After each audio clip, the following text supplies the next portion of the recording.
लाख शुक्र है उस परवरदिगार का कि आज एक उस रूह ने दोबारा तजदीद अहद किया है जिसने आलम अलस्त में अली की विलायत का इकरार कर लिया था। मालिक के जिक्र को गवाह बना के कहता हूं कि कोई भी इंसान शिया मेहनत से नहीं होता। जब तक आले मोहम्मद ना चाहें कोई उस दहलीज पे आ ही नहीं सकता।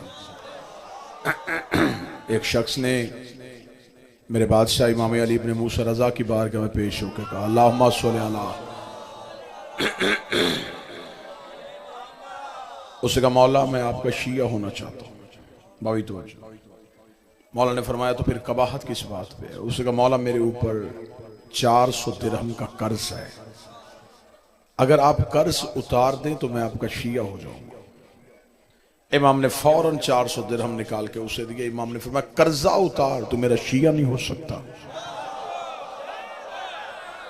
उसने कहा, मौला जब मैं अपनी मर्जी से होना चाहता हूं। इमाम के चेहरे पे मुस्कुराहट आई। इमाम ने फरमाया, शिया होने के लिए मर्जी नहीं चलती, तेरा वहां नाम लिखा ही नहीं है जिन रूहों ने हमारी विलायत का इकरार किया।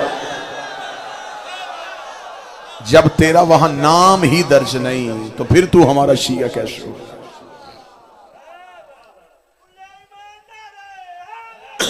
या आलम अलस्त में खुदा ने रूहों पे अली की विलायत को पेश किया। इकरार हमने वहां किया था, इम्तिहान हमने यहां देना। मासूम फरमाते हैं, एक इम्तिहान है जो हो चुका है, एक इम्तिहान है जो होना है। साइल ने पूछा, मौला हो चुका इम्तिहान कौन सा है, होने वाला कौन सा है? फरमाया, अकीदे का हो चुका है, अमाल का होना है। अकीदे का इम्तिहान हो चुका, रूहों पे अली की विलायत को पेश किया जा चुका। फिर जिन रूहों ने इकरार किया, खुदा ने उनके लिए बेहतरीन सुल्ब ढूंढे, अच्छे बाप ढूंढे, शरीफ माएं ढूंढी, ताकि फिर इन सुल्ब और इन रहमों में अली की विलायत की गवाही देने वाले को रखा जा सके। ये शीयत फूलों की सेज से चल के हम तक नहीं पहुंची, ये तलवार की धार से निकल के आई है। एक लम्हे के लिए अगर आप तारीख का मुआयना करें तो हमें पता चले कि शीयत हम तक पहुंची कैसे।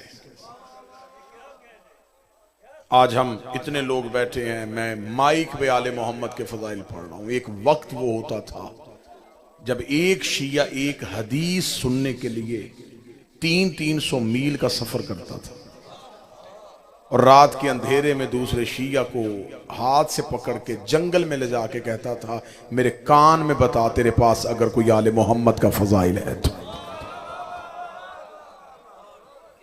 ये फजीलत किताबों से नहीं पढ़ी गई, ये फजीलत आले मोहम्मद की कान में सुना सुना के आगे पहुंची।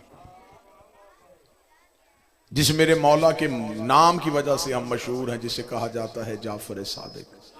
अल्लाहुम्मा सल्ली अला मुहम्मद।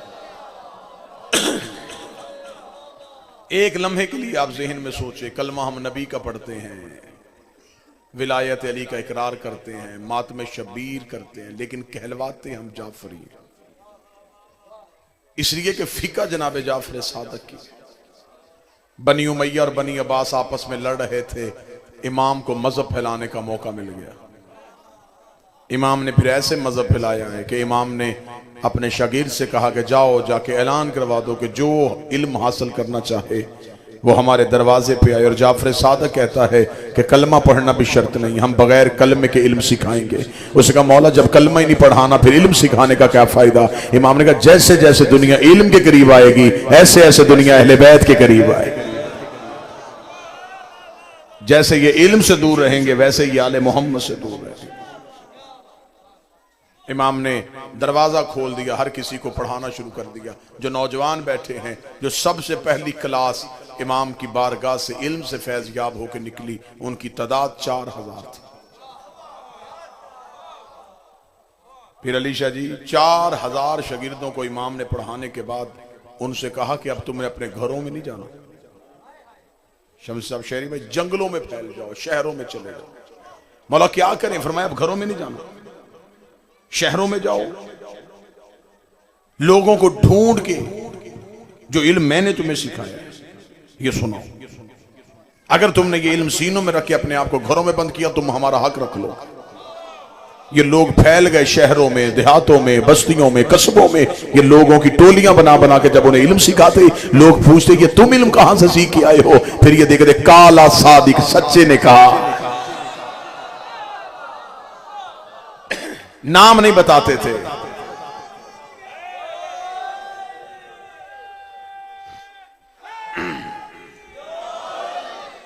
नाम नहीं लेते थे कि पता ना चल जाए कि हम इमाम जाफर के मानने वाले। काला सादिक एक सच्चे ने कहा। इल्म दुनिया में फैल गया और लोगों को पता ही नहीं था ये इल्म कौन सिखा रहा है। कोई इल्म दूसरे को सुनाता तो वो पूछते किससे सुना, वो कहते कोई सच्चा है। काला सादिक, काला सादिक, काला सादिक, एक सच्चे ने कहा, एक सच्चे ने कहा, एक सच्चे ने कहा। किताबें कहती हैं यमन का रहने वाला शख्स था, मजहब के एतबार से आले मोहम्मद के मानने वाला नहीं था, किसी और फिरके का कारबन था। उसने अपनी बीवी को गुस्से में तलाक दे दी। सुबह उठ के उन्हें शहर के मुफ्तियों से पूछा कि मैंने गुस्से में तलाक दे दी है, कोई हल? उन्होंने जब हल बताया तो उसने जो जवाब दिया वो जवाब ही बता देगा कि मौलवियों ने क्या जवाब दिया था। उस यमन के रहने वाले ने कहा इस्लाम गैरत का मजहब है। इस्लाम तो गैरत सिखाता है। इस्लाम ने तो जमाने जहलियत को निकाला है इल्म के लिए। उसने कहा कोई और मसला, कोई और फिरका? लोगों ने कहा कोई फिरका नहीं, इन्हीं में से अमल करना पड़ेगा। एक ने कहा हाँ एक फिरका है। कौन सा? उसने कहा मदीने में। बानी कौन है? उसने कहा रसूल का बेटा। उसने कहा यह फिरका फैला क्यों नहीं? उसने कहा हुकूमत की तरफ से पाबंदी है, हुकूमत की तरफ से उस इमाम को पाबंद किया हुआ है, उसकी फिका नाफज नहीं की जा रही, उसका इल्म फैलना नहीं जा रहा, उसकी किताबें शाया नहीं हो रही। जो उसको मानने वाला है या उसे दरबार में दफन कर दिया जाता है, या उसे दीवारों में चुन दिया जाता है, या उसे कत्ल कर दिया जाता है। लाश भी मुद्दतों नहीं मिलती। इतना डराने के बाद उसने कहा अब बता क्या तू उस मजहब के मानने वालों से पूछेगा? उसने कहा जिस पे इतनी पाबंदियां हैं, बता रहा है कि सच भी यही है।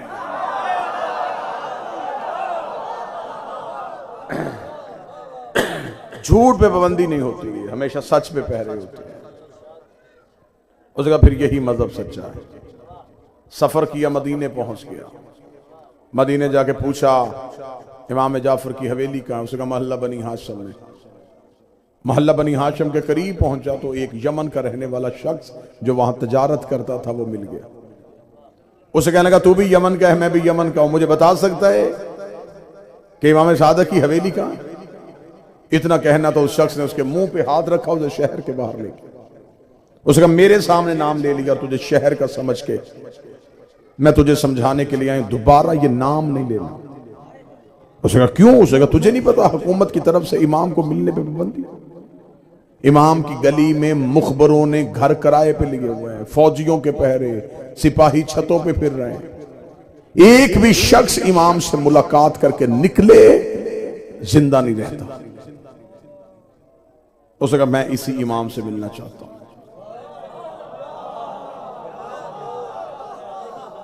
क्योंकि आज मेरा भाई एक सच्चे इमाम के दरवाजे पे आए, सच्चे इमाम के दरवाजे पे आने की वजह बताऊं और सलाम करूं। मैं इसी इमाम से मिलूंगा। कैसे मिलेगा? उसने कहा जैसे भी हो मैं मिलूंगा। फिर अली शाह जी चक्कर लगाता रहा, बार बार मदीने जाए, इमाम से मुलाकात के लिए, मुलाकात नहीं, फिर वापस आए, फिर जाए, फिर वापस, फिर जाए, फिर।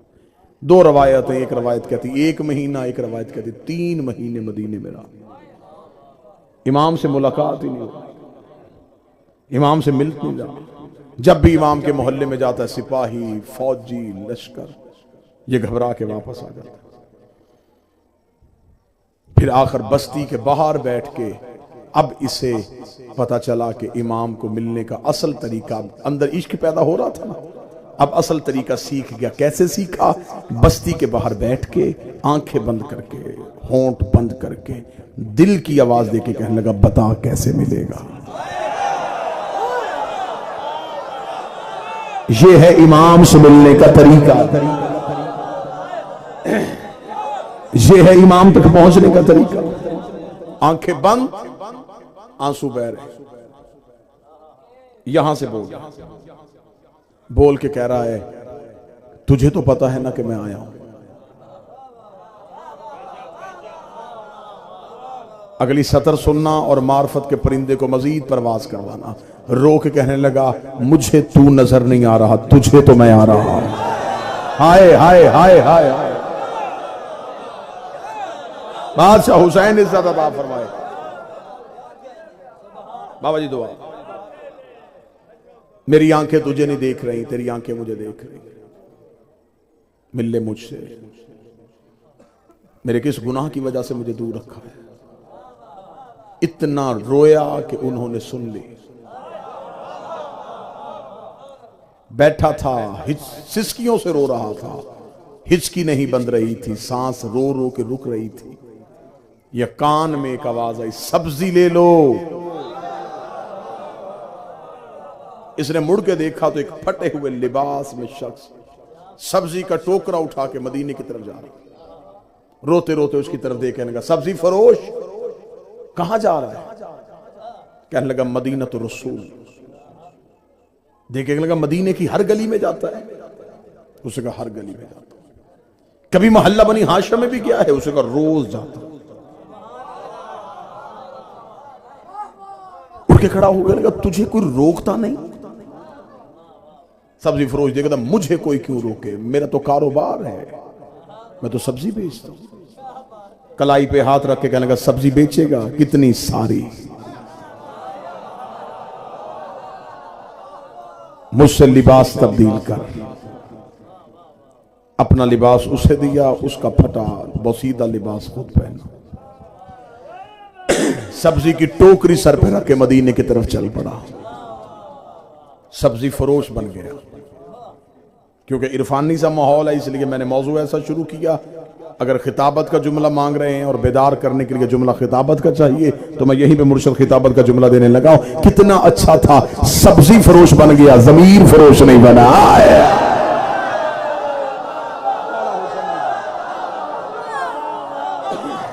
अकीदा फरोश नहीं बना, मजहब फरोश नहीं बना,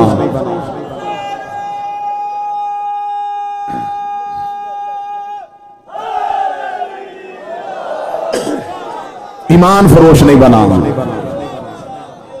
वापस नहीं पलटा, सब्जी फरोश बन गया। जुमला बहुत अच्छा इस्तकबाल किया। फिलबदी जुमला फिर यहीं पे आया।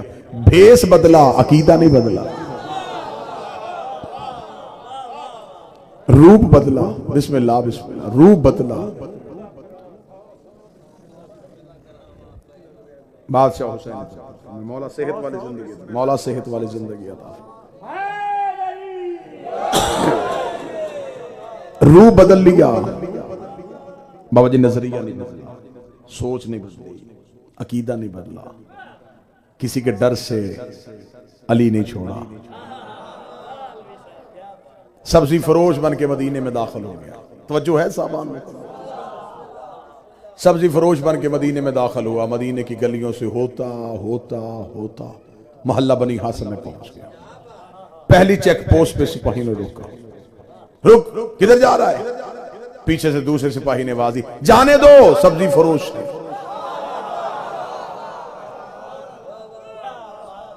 रोजाना आता है। सिपाहियों ने तलवारें हटाई, नेज़े पीछे हटे, गुजर गए। अब 3 महीने के बाद यह पहला कदम था जो मोहल्ला बनी हाशिम में पहुंच चुका था। यह भी नहीं पता कि इमाम की हवेली कहां है, इमाम को मिलने का तरीका क्या है, इमाम से मुलाकात कैसे हो सके। चलता चलता इमाम की गली में दाखिल हुआ। अब देख रहा है छतों पे सिपाही, फौजियों की नंगी तलवारें, मुखबरों की आंखें दरवाजे के पीछे से। ये सारे हालात भांप रहा है। चलता चलता चलता बिल्कुल इमाम की हवेली के दरवाजे के सामने आ गया। अब यूं बाबा जी दाएं तरफ हवेली का दरवाजा है और इसे गुजरना है। दिल मुट्ठी में आ गया। अपनी ही सांसों की आवाज अपने ही कानों में आनी शुरू हो गई। पांव हैं कि उठ नहीं रहे, कदम हैं कि बढ़ नहीं रहे, दिल घबरा रहा है कि आज दरवाजे के आगे से गुजर गया तो फिर तो कभी मौका नहीं मिलेगा, ये तो मेरी आखिरी कोशिश थी जो मैंने कर ली है, अब मुझे वापस वतन जाना पड़ेगा। इमाम से मुलाकात तो नहीं हो सकी। जब बिल्कुल दरवाजे के आगे पहुंचा, आंखें फिर बंद कर ली, उसे पता चल गया ये यहाँ का लहजा नहीं समझता, ये यहाँ की आवाज सुनता है। आंखें बंद करके इमाम की हवेली के दरवाजे के सामने पे आया और सामने आके आंखें बंद करके जवाब ना बताना, दीदार ही करा दे।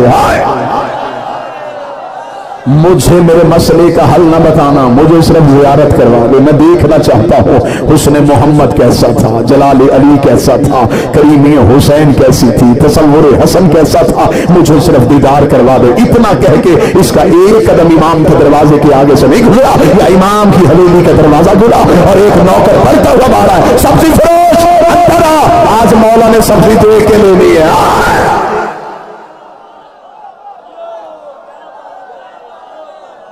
सब्जी फरोश अंदर आ।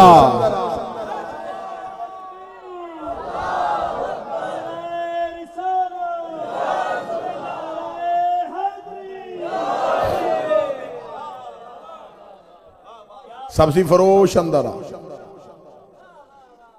आज हमारे मौला ने सब्जी देख के ले ली, खुश हो गया। अब इमाम से मुलाकात, जो ही इमाम की हवेली की तरफ चला, सिपाही ने हाथ में, किधर? उसका ये गुलाम कह रहा है कि इसके इमाम ने सब्जी दे दी, तुझे खबर है कि अंदर कौन है? इसका आंखें बंद हुई। उसने कहा शियों का इमाम है, हम हाकम की तरफ से खड़े हैं, हुकूमत ने पाबंदी लगाई है, कोई नहीं मिलेगा। इसने कहा मैं मिलने तो नहीं जा रहा, मैं तो सब्जी बेच रहा हूं। उसे दो सिपाहियों के साथ जाओ इसके। दो सिपाही फिर तलवारें निकाल के साथ चल पड़े। दिल फिर उदास हो गया। फिर अपने ही जहन में सोचा चल कुछ ना पूछूंगा, देख तो लूंगा, दीदार तो कर लूंगा, जियारत तो कर लूंगा। आके इमाम के सेहन में बैठ गया, टोकरी रख दो, नजरें हैं दरवाजे पे। कितना खुश नसीब था, बादशाह के सेहन में बैठा है, नजरें हैं इमाम के दरवाजे पे। धड़कन है कि संभल नहीं रही, जज्बात हैं कि काबू में नहीं आ रहे, सांसें हैं कि यहीं पे रुक जाएं। कितनी जल्दी हो कि जल्दी जल्दी वो आ जाएं, मैं उन्हें देख लूं। हुज्जत पर्दे में हो तो इंतजार ऐसे किया जाता है। कोई बंदा बैठा हो जो इरफान समझता हो, इमाम पर्दे में हो तो इंतजार की कैफियत ये होती है, ये है कैफियत। संभल नहीं रहा, जल्दी आ जाए, जल्दी आ जाए। थोड़ी देर के बाद पर्दा उठा, जल्दी से आंखें उठी, दीदार के लिए तड़पा हुआ 3 महीने से मदीने की गलियों में इमाम की मुलाकात के लिए तरसा हुआ। इमाम का पहला कदम सीने में आया, सर पे रसूल वाला अमामा, कांधे पे अली वाली दस्तार, चेहरे पे हसन वाला हुस्न, माथे पे सज्जाद के सजदे का निशान, अंगुश्तरी सुलेमान को हाथों पे लिए हुए, जुल्फकार हैदरी को हमायल किए हुए। इमाम का पहला कदम सेहन में आया। साइल ने इमाम का चेहरा देखा। मिस्र की औरतें और थी जिन्होंने उंगलियां काट ली। इसने हुस्न जाफर देखा, इसका जिगर ही कट गया। ऐसा था कि चेहरे पे ही आंखें रुक गई, चेहरे पे ही आंखें रुक गई, चेहरे पे ही आंखें रुक गई। इसे खबर ही ना हुई कि इमाम चलते चलते इसके करीब पहुंच गए। इमाम ने बैठ के टोकरे से कपड़ा हटाया, इमाम ने सब्जी चुननी शुरू की। जब इमाम आहिस्ता आहिस्ता सब्जी चुन रहे थे, ये करीब से इमाम का चेहरा देख रहा था। खुशबू इमामत इसके वजूद में उतर रही थी। दीदार इमाम ने इसको एक लम्हे के लिए मेराज में पहुंचा दिया था। जब इसने देखा कि ये तो वाकई सब्जी दे रहे हैं, इसने अपना चेहरा इमाम के करीब किया। इससे पहले कि ये कुछ बोलता, इमाम ने सब्जी चुनते चुनते कहा, तेरी तलाक नहीं हुई।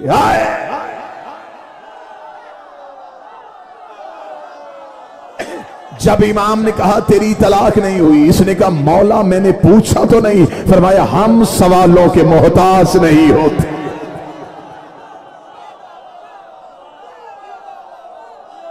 हम सवालात के मोहताज नहीं।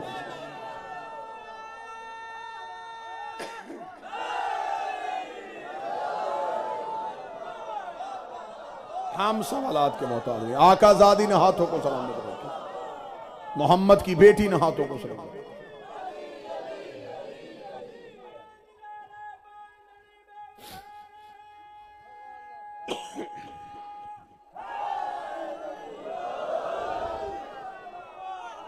बादशाह हुसैन इज्जत, आकाजादी इज्जत। हम सवालात के मोहताज नहीं होते। इतना कहना था, इसने चेहरा इमाम के करीब किया। अब वक्त होता इमाम इसे कुरान की आयतें सुनाते, नाने की हदीसें सुनाते। अब वक्त भी नहीं है, मजहब भी पहुंचाना है, शिया भी बचाना है। इमाम के सामने कितनी चीजें हैं, वक्त भी नहीं है, शरीयत भी इसे बतानी है, शिया भी बचाना है। इसने कहा मौला मैं वापस यमन जाऊंगा। यमन के लोग बड़े जालिम हैं, वो मुझसे दलील मांगेंगे कि क्या दलील लेके आया, मैं दलील क्या दूंगा। काश वक्त होता, इमाम ऐसे ऐसे दलाइल देते कि आज हम तक भी वो दलाइल पहुंच जाते। अब वक्त भी नहीं था, इमाम ने एक ही दलील ऐसी दे दी है जिसे क़यामत तक के लिए कोई रद्द नहीं ला सकेगा। इमाम ने जाके कहा यमन के लोगों को जाके कह देना तूने तलाक गुस्से में दी थी, और गुस्सा हराम होता है, और हराम हालत में हलाल काम नहीं होता।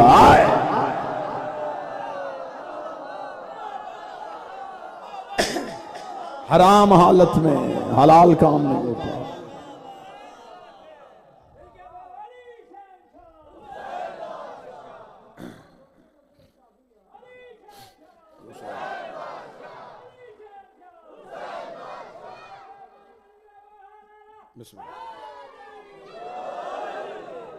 हराम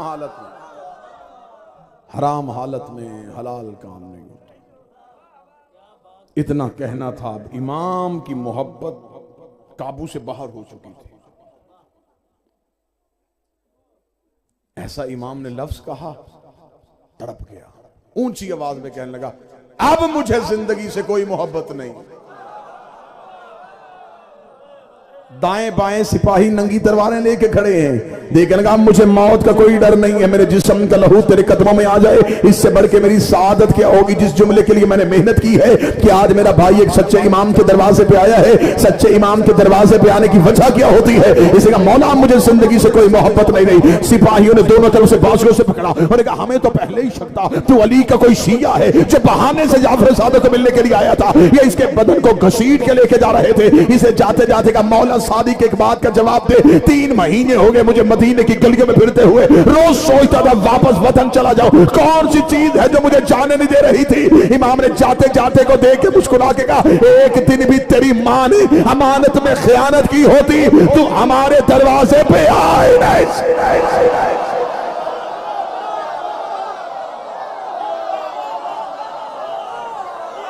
एक दिन भी तेरी मां ने तेरी अमानत में खयानत की होती तो हमारे दरवाजे पे नहीं आ सकता था। शरीफ मां का बेटा था जो तूने अलीउन वलीउल्लाह पढ़ लिया। नस्ल अच्छी थी जो सच्चे इमाम के दरवाजे। यह मोहब्बतें पैसे से नहीं मिलती। एक शख्स ने कूफे में आके कहा था मौला तेरा शिया हूं और गरीब हूं। इमाम ने कहा हक के इमाम के सामने झूठ बोलता शर्म नहीं आती। उसने कहा तेरी इज्जत की कसम गरीब हूं। इमाम ने फरमाया तेरे पास इतनी कीमती चीज पड़ी है, अगर तू बेच दे तो तू कायनात का बादशाह होगा। इसने कहा मौला मेरे घर में तो कोई चीज नहीं है। इमाम फरमाया घर में नहीं अभी भी तेरे पास है। इसने अपने बदन में हाथ लगा, मौला मेरे पास तो कोई भी ऐसी चीज नहीं है। इमाम ने कहा अभी सौदा करते हैं, मेरी मोहब्बत मुझे वापस कर, कायनात की बादशाहत मुझसे लेके चला जा। देखकर कहा दोनों जहान भी दे, तेरी जूती से खोल के फेंक दो। इमाम ने मुस्कुरा के फरमाया इतनी कीमती चीज अपने पास रख के खुद को गरीब कैसे कहलवा रहा। जब तेरे पास हमारी विलायत है तो फिर तू कायनात का अमीर।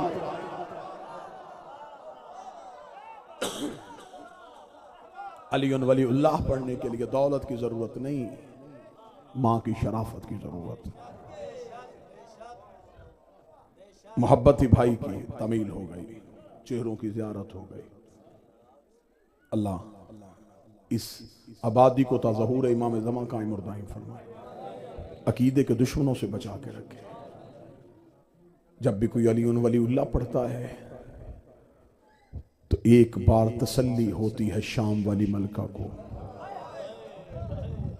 रो के कब्र में कहती है कि आज फिर मेरे खुतबे ने असर दिखा दिया।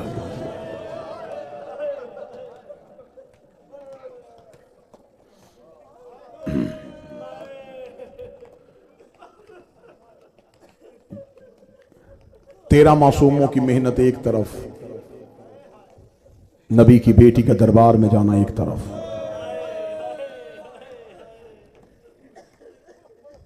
पिंडी भटिया के करीब एक जगह है मौजा पक्के, वहां पे मनाजरा था। मनाजरे का मौजू था हक के बतूल।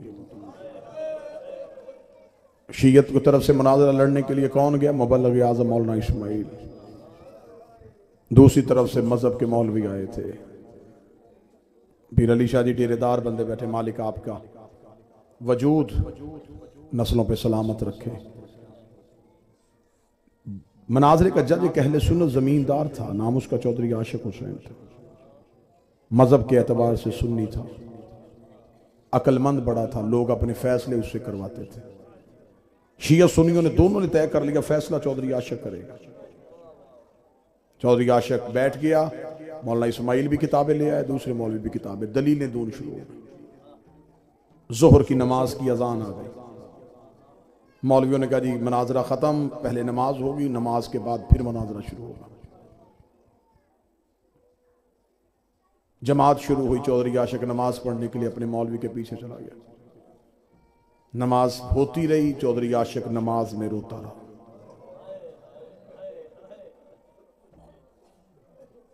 नमाज खत्म हुई, उसे नमाजियों से कहा सारे नमाजी मस्जिद से बाहर जाओ। सारे नमाजी मस्जिद से बाहर गए। चौधरी आशिक ने मस्जिद का दरवाज़ा बंद किया।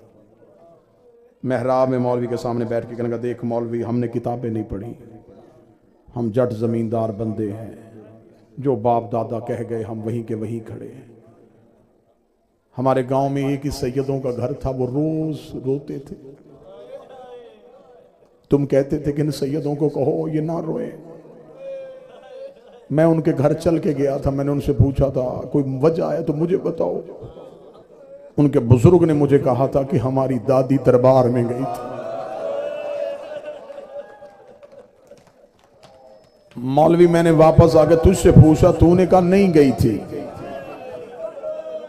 मैंने उनसे कहा तुम्हारे पास कोई सबूत? उन्होंने कहा जी हमारी किताबें। मैंने कहा बुलाओ अपना मौलवी। वो अपना मौलवी लेके आ गए, वो बैठा है मेरे डेरे पे किताबें लेके।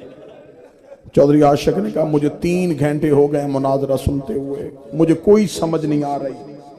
तू किताब दिखाता है, वो किताब दिखाते हैं, मुझे इन किताबों की कोई समझ नहीं आ रही। मैं जमींदार बंदा हूं। मौलवी मस्जिद में बैठे हैं, तन्हाई है, तेरे मेरे सिवा है कोई नहीं। सच बता, बेटी मोहम्मद की दरबार गई थी? इतना कहना था। मौलवी देखे कहने लगा, चाचा आशिक नबी की बेटी का हक बनता नहीं था। उसने कहा मौलवी बनता छोड़, सिर्फ इतना बता गई थी?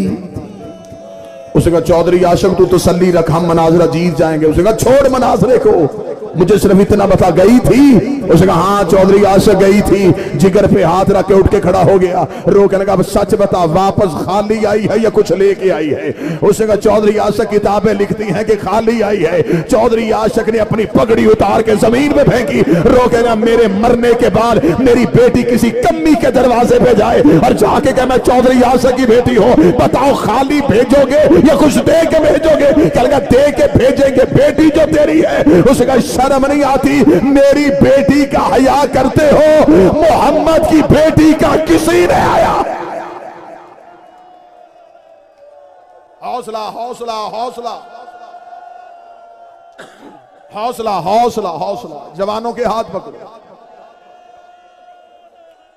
चली जो गई थी, चली जो गई थी, नहीं भी बनता था दे देते। इतना कहना था, तड़प गया चौधरी आशिक। मस्जिद का दरवाजा खोला, पीर अली शाह जी, मोहित शमसी साहब, शेरी भाई रोता हुआ डेरे पे गया। मौलवी इस्माइल के कदमों पे पगड़ी रखी, जाके लगा मौलवी इस्माइल किताबें बंद कर, मेरा जिगर फट जाएगा।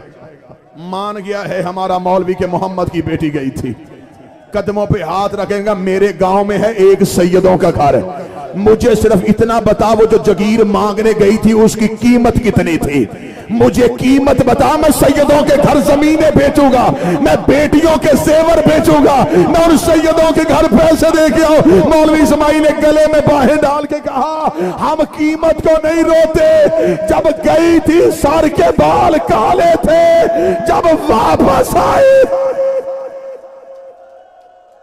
हौसला हौसला हौसला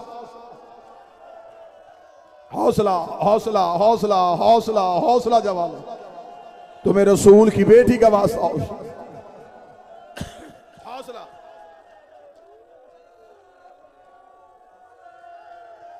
जब गई थी सर के बाल काले थे, जब वापस आई है सर के बाल सफेद हो गए। नकवी साहब, पीर अली शाह जी सैयद बैठे हैं, मैं मुम्मती होके, बेटा होके, नौकर होके, हाथ बांध के माफी मांग के जुमला पढ़ने लगा। इतना कहना चौधरी आशिक देखने लगा, मौलवी इस्माइल इतना दुख हुआ मोहम्मद की बेटी को जगीर के छीनने का कि बीबी के सर के बाल सफेद हो गए। मौलवी इस्माइल कहते जगीर छीनने का दुख नहीं था, दरबार में कहा गया था फातिमा तू झूठ बोल रही है, रोती हुई गिर गई, रो के कहती हक बेशक न दे और मेरे बापे की।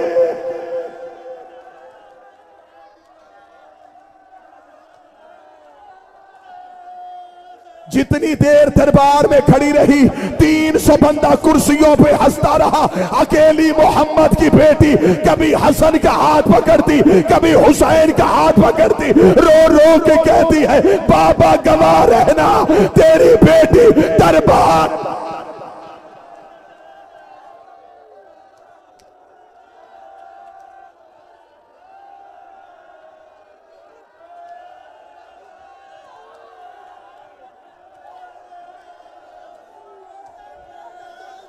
तुम्हें मोहम्मद की बेटी की हक का वास्ता, आखिरी जुमला पढ़ूंगा और फिर मिंबर छोड़ दूंगा।